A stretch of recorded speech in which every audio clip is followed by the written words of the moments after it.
George, I'll get right to the point. It looks like someone else has just removed the documents I'm looking for. Huh? Removed? The cabinet looks like it had been forced open. That's impossible. No one could break into there. No. Emily, there is one person that can access that room at any time. You don't mean Thomas? It's too early to speculate. And profiling is my job, remember? More importantly, Emily, could you get me a coffee? A fresh one if possible. Coffee? At a time like this? Why now? Emily, please. This is very important. Some coffee. And bring some milk on the side.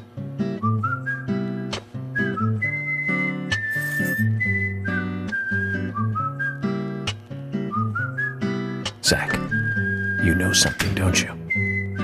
I'm getting us some coffee. So tell me what you know.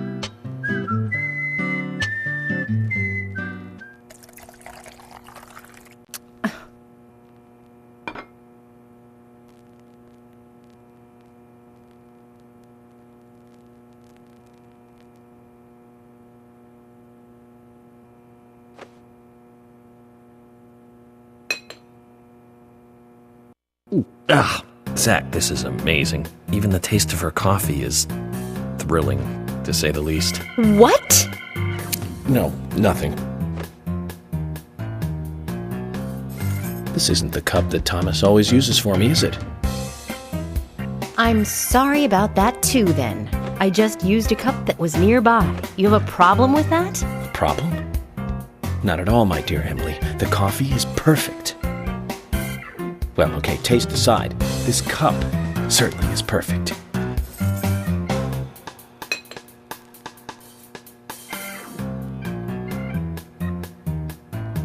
George, Emily, we're going to Velvet Falls. There's something waiting for us there. I can feel it. York, are you joking? You're trusting your cup? No, Emily. Going to a waterfall just might be a good idea. In feng shui, a waterfall is known to be a source of power. Even if we find nothing there, I'm sure it will give us some power. Thanks for the vote of confidence, George. And don't forget to bring a fishing rod. All right. I'll go get it. Fishing? Are you too serious? George, do you have a net?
Zach, I hope we can catch a big one.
fishing, Zach. We've caught something to brag about now. In all the history of the FBI, I'm probably the only one who fished out documents thrown into a waterfall. Don't you think so, Zach? I just don't believe it. Files from a waterfall.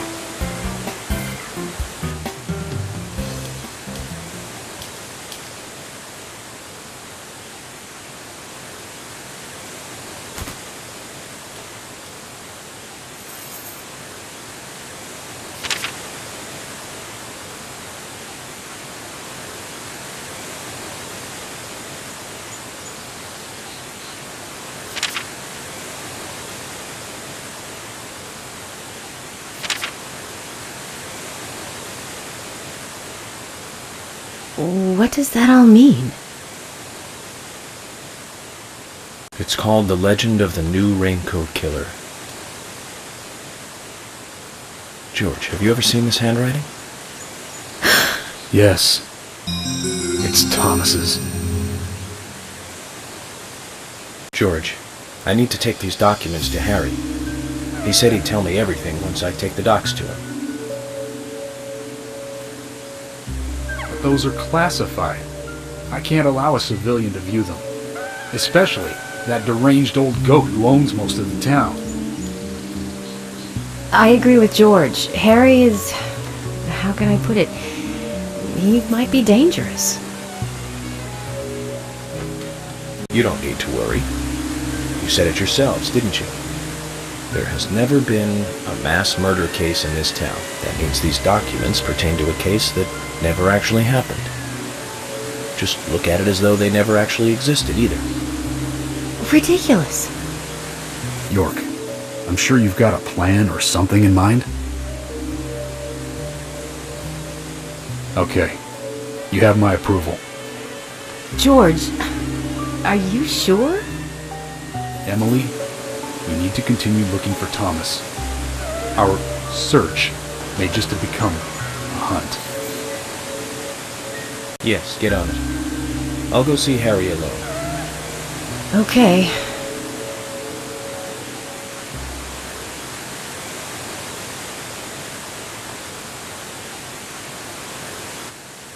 I wouldn't believe it if I hadn't seen it for myself. But Thomas?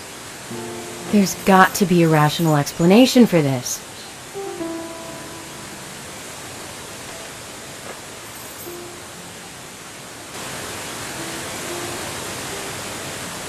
Zach, George has started to change.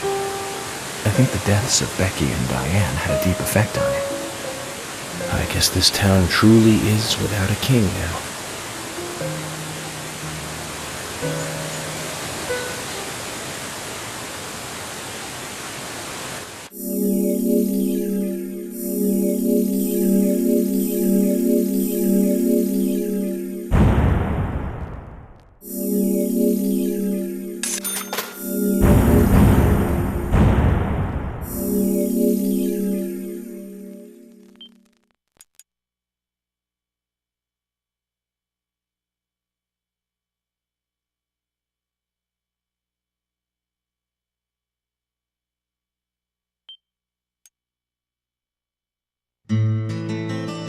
Okay then, Zach. Let's pay Harry another visit and get to the bottom of all this. I have to admit, I do like spending a bit of time investigating alone. I'm getting a bit sick of being told that I'm either too slow or too fast. You agree with me, right, Zach?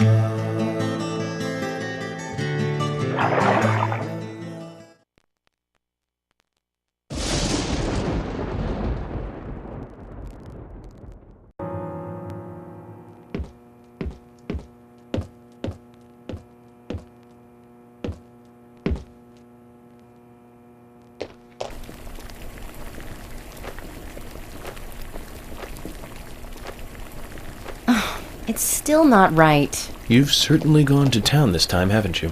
There's something I really want to cook, but I can't remember what it is. You can't remember? It's something you want to cook, right? Well, that's the thing. It's something my father made for me once, a long, long time ago. My mother was sick, so he had to cook. That was the only time he cooked. I remember how it tasted, and I wanted to make the same dish, but no luck. I also remember what it looked like, but I have no idea what was in it. And you still decided that you'd give it a try anyways. Amazing. Most people would give up without even trying, Emily. Do you have a problem with this? Okay, so I was nostalgic and emotional, but I wanted to give it a try. I'm sorry. I need to watch my mouth. Who am I to comment on your private issues? I'll make up for it by helping you look for the right ingredients. You will? Yes, of course. This will make a nice break from the investigation for me. Now then, what kind of dish was it? Various different ingredients placed on top of an English muffin, with some kind of sauce on top, a yellow sauce. He learned it from a diner close to where he worked in New York. So a New York-style yellow sauce. Do you remember anything else? Well, there were two things on the muffins. Something chewy and salty, and something soft with two colors. Okay then, Emily, I think I know what you're talking about. I'll go and look for the ingredients. You try to remember some more. Sounds like a plan. Well then, let's try to recreate this taste from her past. What do you say, Zach?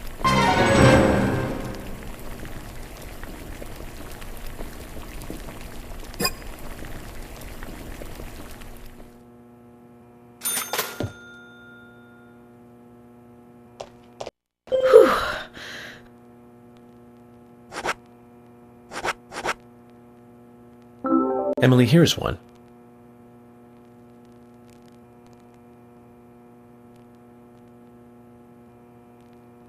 This is definitely right. We're getting closer to how it tasted. Great. A yellow sauce and something soft with two colors.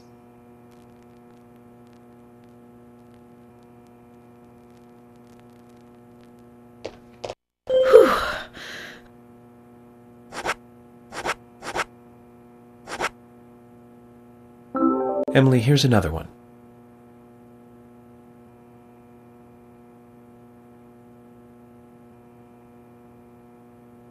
This is great. Now this is getting close. One more step and we'll be there. Only one more ingredient. Something soft and two-colored. It was like a dripping liquid before he fried it up, I think.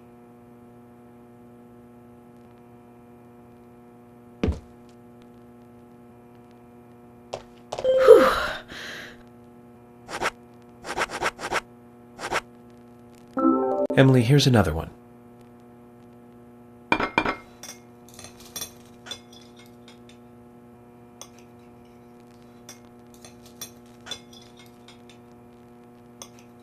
This is it! That's exactly what it tasted like. Eggs Benedict. Huh. The name of this dish. It's a popular breakfast dish in Louisiana. Your father was quite a chef then. What do you mean? This is much harder to make than it looks, Emily. You have to bring it to the table with all the ingredients at the same temperature. And that requires preparation, timing, and skill. You'd have to be pretty good at these three things to make a really good Eggs Benedict. Really? I never thought of him as a skilled cook. I haven't talked to him for ages. We've been kind of separated. I wonder what he's doing now.